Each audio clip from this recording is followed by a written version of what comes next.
Semangat pagi. Pada kesempatan kali ini kita akan bersama-sama mempelajari tentang turunan fungsi aljabar mengenai fungsi naik, fungsi turun, dan titik stasioner. Baik, langsung saja kita pada materi kita, yaitu tentang fungsi naik, stasioner, dan fungsi turun. Perhatikan grafik ini yang berwarna hijau merupakan grafik suatu fungsi. Nah, di sini ada titik pada grafik, ya, pada grafik di mana setiap titik ini memiliki garis singgung. Nah, sekarang perhatikan pergerakan titik ini dari kiri ke kanan. Ya, kiri ke kanan pada interval yang kurang dari D, itu ternyata pergerakan titik ini dari kiri ke kanan itu mengarah ke atas atau naik. Nah, sekarang perhatikan garis singgung yang terbentuk. Nah, garis singgung yang terbentuk ternyata garisnya dari kiri ke kanan itu ternyata mengarah ke atas atau dari bawah ke atas. Ini menandakan bahwa gradiennya ini positif. Maka M-nya atau gradiennya itu biasa dikenal dengan turunan pertama. Ya, gradien itu dikenal dengan turunan pertama itu positif atau lebih dari 0. Nah, pergerakan titik dari kiri ke kanan itu ternyata ke atas atau naik. Nah, ini yang disebut fungsi naik.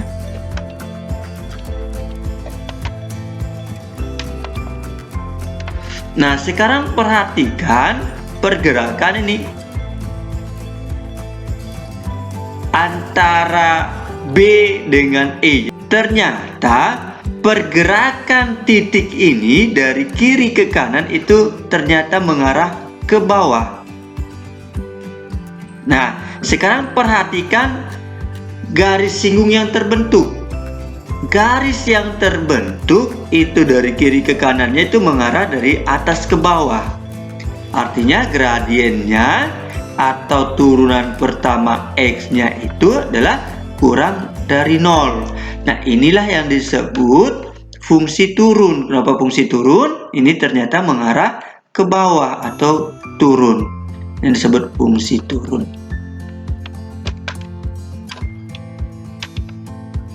Nah, sekarang pada saat peralihan, ya, peralihan dari naik ke turun, ada suatu titik di mana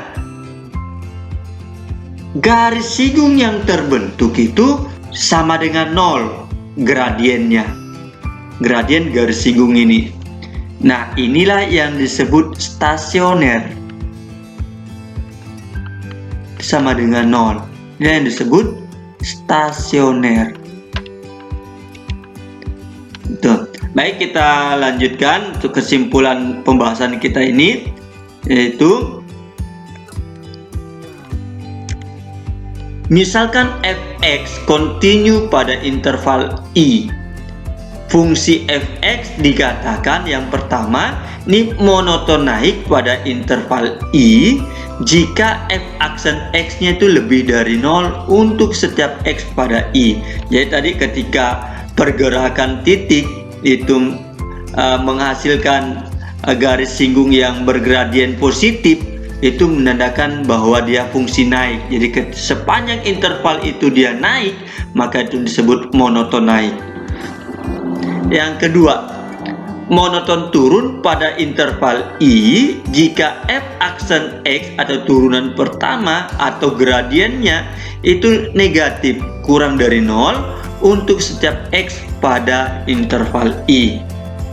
Ya, pada saat grafik tadi ketika interval DE, ya, interval DE itu ternyata gradien pada garis singgung yang terbentuk itu adalah negatif, artinya f aksen x-nya negatif. Yang ketiga, titik tempat fungsi berhenti naik atau turun, atau biasa disebut peralihan naik ke turun, ini berhenti naik atau turun sementara, disebut titik stasioner, yaitu titik bergradien 0. Itu jika f aksen x-nya sama dengan 0. Itu. Baik, supaya lebih mudah kita pahami, kita lihat contoh soal berikut.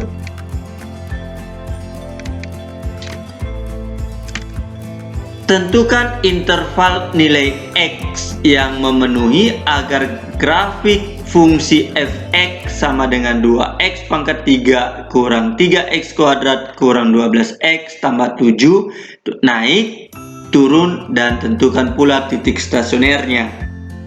Kita lihat penyelesaian. Nah, untuk menentukan fungsi naik, fungsi turun, atau stasioner, maka kita cari terlebih dahulu turunan pertama dari fungsi ini. Ya, jadi f(x) sama dengan 2x pangkat 3 kurang 3x kuadrat kurang 12x tambah 7. Ini kita cari turunan pertamanya. Jadi turunan pertama ini kita kalikan, ingat. Di sini kurang 1. Ini dikalikan. Ini kurang 1. Itu juga ini kalikan. Ini kurang 1. Tuh. Nah, ini turunannya 0. Sehingga 3 kali 2, 6. 6x pangkat 3 kurang 1 berarti pangkat 2. Itu juga ini 2 kali 3, 6x pangkat 2 kurang 1 berarti pangkat 1.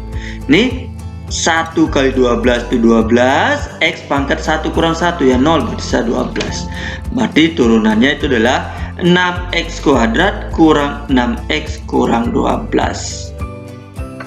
Tuh. Nah, sekarang kita cari pembuat nolnya. Pembuat 0 berarti f aksen x-nya itu sama dengan 0. Ya. Berarti sisa 6x kuadrat kurang 6x kurang 12 sama dengan 0. Nah, ini supaya lebih mudah, ini kan bisa dibagi 6 semua, sehingga ini kita bagi 6 semua. Kenapa tidak di sini dibagi 6? Karena ini belum boleh dibagi 6 karena dalam bentuk fungsi. Kalau ini sudah dalam bentuk persamaan, ya. Sehingga diperoleh x kuadrat kurang x kurang 2 sama dengan 0. Nah, ini kita faktorkan. Cari dua buah bilangan yang hasil kalinya negatif 2, penjumlahnya negatif 1, yaitu dapat negatif 2 dan 1. Jadi x kurang 2 kali x tambah 1 sama dengan 0. Jadi ini sama dengan 0 atau ini sama dengan 0 gitu ya. Jadi x kurang 2 sama dengan 0 atau x tambah 1 sama dengan 0. Ini kedua ruas kita tambahkan 2, ini menghasilkan x saja. Di sini 0 tambah 2 itu 2. Itu juga ini supaya menyisakan x saja sebelah kiri, maka kedua ruas kita kurangkan 1, menyisakan x sama dengan 0 kurang 1 berarti negatif 1. Jadi x sama dengan 2, x sama dengan negatif 1. Ya. Nah, supaya lebih mudahnya kita buatkan garis bilangan. Nah, garis bilangan di sini negatif 1 dan 2. Kita cari ada 3 intervalnya. Kita tentukan dulu dia di mana naik, di mana turunnya. Dengan cara apa? Kita uji di sini ke f aksen x-nya ke sini. Nilainya positif kah atau negatif? Kita ambil negatif 2. Negatif 2 berarti 6 kali negatif 2 pangkat 2. Nah, 4 positif 4 kali 6 24. Berarti 24. Terus kurang 6 kali negatif 2 berarti negatif 12 kali negatif berarti tambah 12. Terus kurang 12. Nah, ini ternyata hasilnya 24. Ini positif nih. Lanjut nih, negatif 1 sampai 2 kita ambil 0, masukkan ke sini. 6 kali 0 pangkat 2 ya 0 kurang 6 kali 0 ya 0 kurang 12. Ini ternyata negatif. Nah, kita ambil yang lebih dari 2 berarti 3, masukkan sini. turunan ini. Nah, 3 pangkat 2 itu 9, 9 kali 6 itu 54. 54 kurang 6 kali 3 18 kurang 12. Ini positif 24, berarti positif. Nah, sekarang perhatikan ini. Ketika turunannya positif, ini berarti naik. Ini naik. Ini juga positif, ini juga naik. Ini turunannya negatif, berarti ini turun. Sehingga fungsi naiknya, interval fungsi naiknya itu adalah X kurang negatif 1 atau X lebih dari 2. Dan begitu juga grafik fungsi turunnya itu pada interval nih yang tengah, X lebih dari negatif 1 dan kurang dari 2. Sedangkan titik stasionernya kita cari dulu. Untuk mencari stasioner, titik stasioner, maka kita akan mencari di sini. Untuk X sama dengan negatif 1, Y-nya berapa? Untuk X sama dengan 2, Y-nya berapa? Ya, kita tes dulu yang 2. 2 pangkat 3 itu 8. 8 kali 2 16. 16 kurang 3 kali 2 pangkat 2 4. 4 kali 3 12. 12 kurang 12 kali 2 24 tambah 7. 23 kurang 24 negatif 1. Negatif 1 kurang 12 negatif 13. Jadi untuk X sama dengan 2, F2 nya negatif 13. Kita lihat lagi untuk X sama dengan negatif 1. Masukkan sini. Negatif 1 pangkat 3 itu negatif 1 kali 2 ya negatif 2. Negatif 1 pangkat 2 positif 1. Positif 1 kali negatif 3 berarti negatif 3. Negatif 1 kali negatif 12 berarti positif 12 tambah 7. Nah, ini 19, ini negatif 5. Negatif 5 tambah 19 itu positif 14. Jadi untuk X sama dengan negatif 1, maka F-1 nya itu adalah 14. Jadi titik stasionernya itu adalah negatif 1,14 dan 2, negatif 13. Kita lihat contoh kedua. Tentukan batas-batas nilai P yang memenuhi agar Fx sama dengan 1/3 X pangkat 3 tambah Px kuadrat kurang 2Px tambah 8 selalu naik. Kita lihat penyelesaiannya. Jadi pertama-tama selalu kita cari turunan pertamanya. Jadi Fx sama dengan 1/3 X pangkat 3 tambah Px kuadrat kurang 2Px tambah 8. Turunan pertamanya ini dikalikan, setelah itu kurangi 1, itu juga ini kalikan, ini kurang 1, ini juga dikalikan, kurang 1, ini 0. Sehingga turunannya F aksen X sama dengan 3 kali 1/3 itu 1, X pangkat 3 kurang 1 ya 2. Itu juga 2 kali P ya 2P, X pangkat 2 kurang 1 pangkat 1. 1 kali negatif 2P itu negatif 2P, X pangkat 1 kurang 1 0 ya, X pangkat 0 ya 1 berarti 2P tetap. Turunan ini 0 sehingga turun pertamanya ini. Nah, F aksen X nya ini ternyata berbentuk fungsi kuadrat ya. Fungsi kuadrat harus positif. Kenapa harus positif? Karena dia di sini selalu naik. Nah, kalau dia harus positif terus, tidak pernah menghasilkan 0 ataupun negatif, maka ini namanya definit positif. Pada fungsi kuadrat ini kita mengenal definit positif. Nah, ketika definit positif, syaratnya itu adalah haruslah A-nya lebih dari 0 dan diskriminannya kurang dari 0. Ya, kita lihat di sini nilai A-nya ini 1. B-nya itu 2P, ini A-nya 1, B-nya 2P, C-nya negatif 2P. Nih. Nah, A-nya sudah 1, ini lebih dari 0. Itu berarti dia memenuhi syarat yang pertama. Tuh, yang ini sudah terpenuhi. Kita cari syarat kedua, D kurang dari 0. Ya. Nah, ingat rumus D itu adalah B kuadrat kurang 4AC. Nah, ini kurang dari 0. B-nya tadi 2P. Jadi kita ganti B-nya dengan 2P, A-nya dengan 1, C-nya dengan negatif 2P. Nah, 2P pangkat 2 ya 4P kuadrat. Nih, negatif 4 kali 1 itu negatif 4. Negatif 4 kali negatif 2P berarti positif 8P. Nih, kurang dari 0. Nah, kita cari dulu pembuat nolnya. Sehingga ada tanda perceksamannya ini kita ganti sama dengan, karena mencari pembuat 0. Nah, kita faktorkan nih. Di sini bisa kita keluarkan 4P, ini juga bisa 4P, sehingga 4P kali P tambah 2 sama dengan 0. Sehingga 4P sama dengan 0, P tambah 2 sama dengan 0. Berarti ini P-nya sama dengan 0 atau P sama dengan negatif 2. Di sini kita buatkan garis bilangan.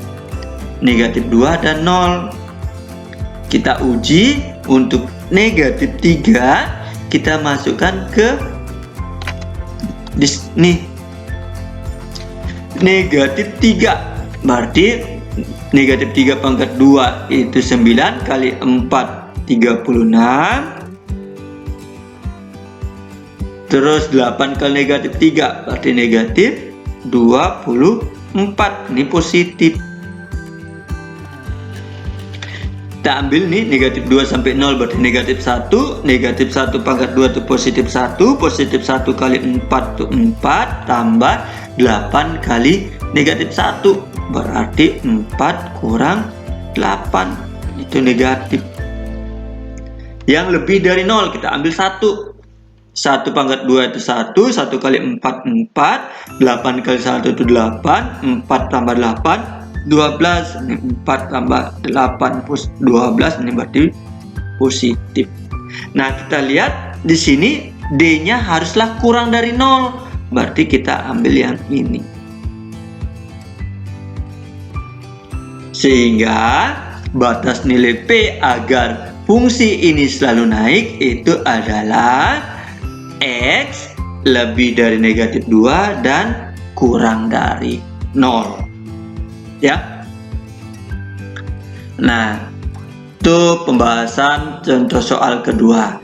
Nah, kita lanjut pada pembahasan titik stasioner, titik dan nilai stasioner. Kita kembali tadi ke grafik peralihan dari naik ke turun di titik X sama dengan D, ya, di X sama dengan D ini memiliki garis singgung yang gradiennya 0, ya. Berarti pada titik D, FD ini merupakan titik balik maksimum.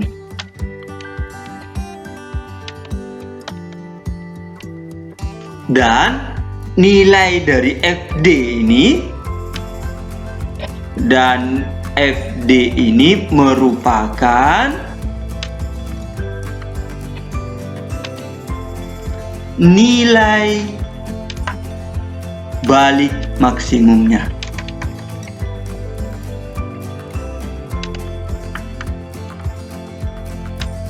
Nah, sekarang perhatikan ini. Nah, peralihan dari turun ke naik, ya. Di sini ada di titik X sama dengan E, di titik C ini terdapat garis singgung dengan gradien 0. Nah, ini merupakan stasioner, ya. Sehingga di titik C ini merupakan E, FE. Sehingga ini E, FE ini merupakan titik balik minimum, yaitu peralihan dari turun ke naik, ya. Dan FE ini merupakan nilai balik minimum. Nilai balik minimum. Nah, sekarang kita perhatikan grafik yang berikutnya. Kalau kita gerakkan titik ini dari kiri ke kanan, ya, ternyata dia mengarah ke atas atau naik. Yang ini merupakan fungsi naik. Setelah kita lanjutkan, ada suatu titik di mana garis singgung yang terbentuk bergradien 0. Nah, setelah kita lanjutkan ke kanan, dia tidak turun, tetapi malahan naik lagi. Nah, ini tidak terjadi peralihan dari naik ke turun, ya. Begitu juga pada grafik yang berikut ini. Nah, kalau kita gerakkan titik ini dari kiri ke kanan mengikuti grafik ini, ternyata arah titik ini ke bawah atau turun. Nah, ketika pada suatu titik memiliki gradien 0, ya, padahal sebelumnya ini gradiennya negatif atau turun. Di sini gradiennya 0 atau stasioner. Ingat ya, kalau gradiennya 0 atau f-aksen x-nya 0 berarti stasioner. Nah, kalau kita lanjutkan ke kanan, ternyata dia tidak beralih naik, tapi tetap turun. Nah, inilah yang namanya disebut titik belok, ya, titik belok. Sama hal dengan grafik yang sebelumnya. Tuh. Jadi ini kita misalkan I, ya, I-nya itu suatu titik I, FI, ya, merupakan stasioner dengan tanda f-aksen, ya, dengan tanda f-aksen x di kedua sisi sama,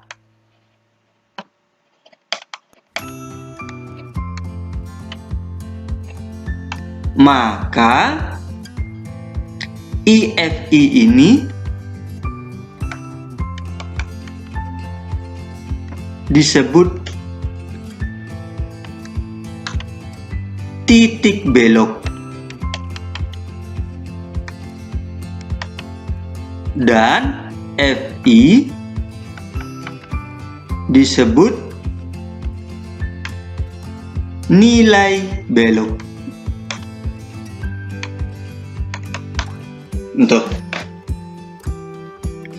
Nah, kita lihat kesimpulan dari materi ini.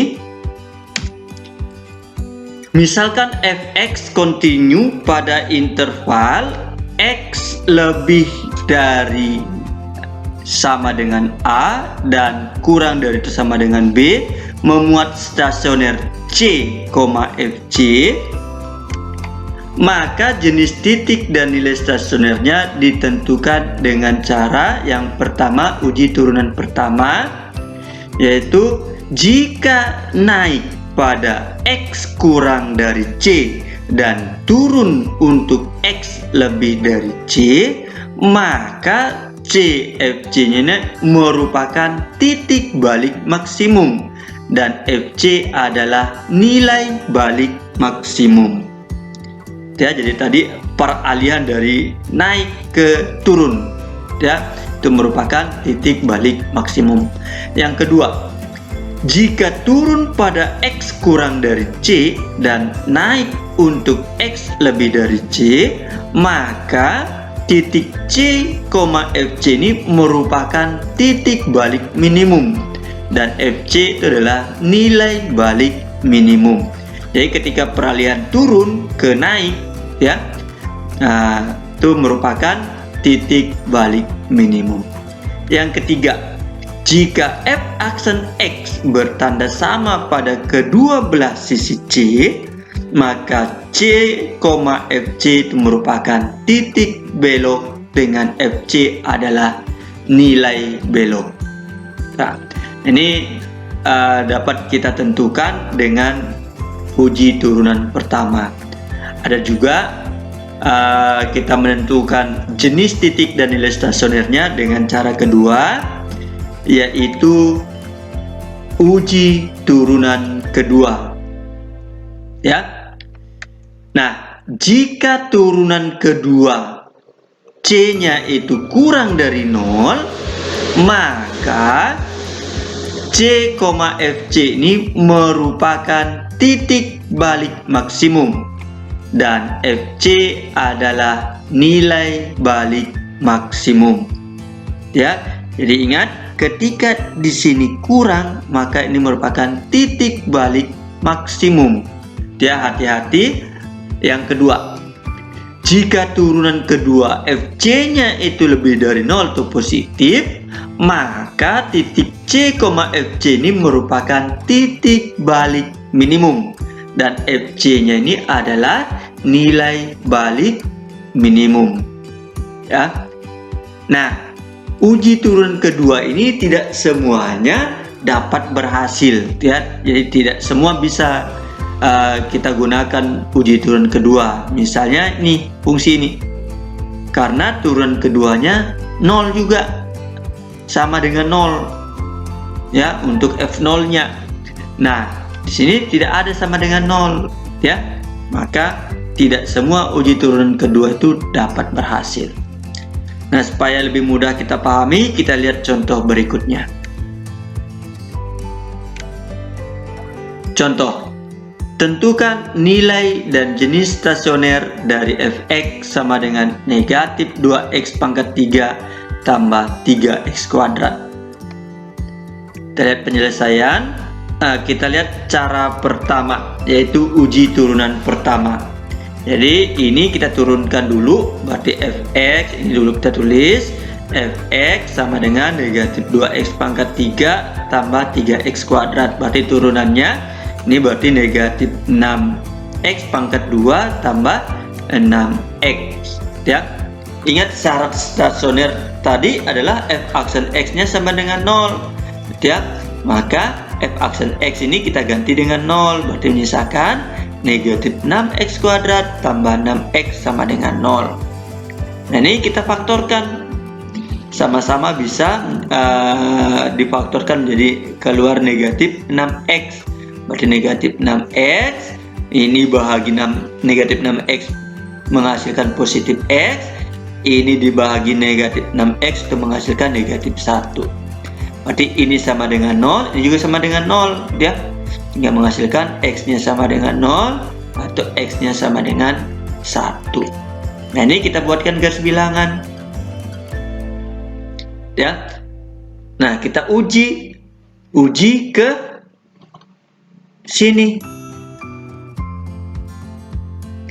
yang kurang dari 0 berarti negatif 1.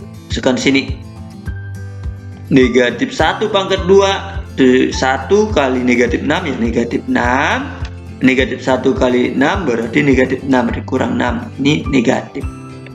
Antara 0 sampai 1 kita ambil misalnya 1/2, berarti 1/4, berarti negatif 6 kali 1/4 itu berarti negatif 3/2 tambah 6 kali 1/2 berarti 3. Negatif 3/2 tambah 3 berarti positif 3/2, berarti positif. Kita ambil yang lebih dari 1, misalnya 2. Masukkan sini 2 pangkat 2 itu 4, 4 kali negatif 6 itu negatif 24 ya, negatif 24 tambah 2 kali 6 di 12. Ini negatif 12, di sini negatif. Nah, ini artinya di sini fungsi turun, sini fungsi naik, ini fungsi turun. Nah, peralihan dari turun ke naik ini berarti menjadi titik balik minimum. Ini peralihan dari naik ke turun ini menjadi titik balik maksimum. Nah, sekarang untuk X sama dengan 0 kita masukkan sini. Ya. Menghasilkan negatif 2 kali 0 pangkat 3 berarti 0. 0 pangkat 2, 0 kali 3, 0. 0 tambah 0 ya 0, berarti F0 nya sama dengan 0. Maka titik 0,0 ini merupakan titik balik minimum. Dan 0 yang ini itu merupakan nilai balik minimum. Selanjutnya ini tadi titik balik maksimum. Nah, kita cari nilai F1 nya, masukkan ke sini. F1 sama dengan 1 pangkat 3 itu adalah 1 kali negatif 2 ya negatif 2 negatif 2 terus 1 pangkat 2 1 kali 3 tambah 3 berarti positif 1, sehingga F1 nya itu adalah 1. Maka titik 1,1 ini merupakan titik balik maksimum, dan 1 yang ini merupakan nilai balik minimum. Nah, kita lihat cara kedua, yaitu uji turunan kedua. Jadi langkah pertamanya sama, kita cari dulu turunan pertamanya. Turunan pertama, setelah itu kita cari pembuat 0. Pembuat 0-nya berarti nih f aksen X-nya sama dengan 0. Berarti ini menghasilkan sama dengan 0. Ya. Kita faktorkan, keluarkan negatif 6X. Di negatif 6X kali X kurang 1 sama dengan 0. Ini berarti X-nya sama dengan 0 atau X-nya sama dengan 1. Ya. Nah, sekarang kita cari turunan keduanya. Turunan kedua dari ini. Turunan keduanya berarti ini kita turunkan. Ya. Sehingga 2 kali negatif 6 itu negatif 12 kali X pangkat 2 kurang 1 berarti 1, berarti negatif 12X tambah turunan ini 6 berarti negatif 12X tambah 6. Nah, sekarang kita uji titik ini 0 ini masukkan ke sini. Ya, berarti F double aksen 0 sama dengan negatif 12 kali 0 ya 0 tambah 6 ya 6, positif, ini lebih dari 0. Ya. Sehingga kalau ini positif atau lebih dari 0 berarti untuk ini yang X sama dengan 0 ini merupakan titik balik minimum. Ya, kita cari lagi ini supaya menentukan titiknya. Masukkan ke Fx ya, sehingga dapat F0 nya itu adalah 0. Ya. Jadi titik balik minimumnya itu adalah 0,0 dan 0 ini merupakan nilai balik minimum. Selanjutnya untuk X sama dengan 1 ya, kita cari ke F double aksen 1, masukkan ke sini. Negatif 12 kali 1 itu negatif 12 tambah 6 berarti negatif 6, sehingga F double aksen 1 nya itu negatif 6, ini kurang dari 0. Karena di sini hasilnya kurang dari 0, maka ini merupakan titiknya itu merupakan titik balik maksimum. Nah, kita cari dulu nilai balik maksimumnya berapa. Nah, F untuk 1 ini kita masukkan ke sini, mencari F1. Berarti 1 pangkat 3 itu 1 kali negatif 2 ya negatif 2. 1 pangkat 2 itu 1 kali 3 3, negatif 2 tambah 3 ya positif 1, sehingga F1 sama dengan 1. Sehingga 1,1 ini merupakan titik balik maksimum dan 1 merupakan nilai balik minimum. Ya, jadi sama hasilnya dengan tadi cara pertama. Ya. Nah, jadi saya kira itu saja materi kita hari ini. Mudah-mudahan dapat dipahami dengan baik dan dapat digunakan untuk menyelesaikan permasalahan-permasalahan mengenai fungsi naik, fungsi turun, dan stasioner. Terima kasih telah menyimak video pembelajaran ini. Nantikan video pembelajaran berikutnya. Semangat pagi! Made this here with all the ice on it.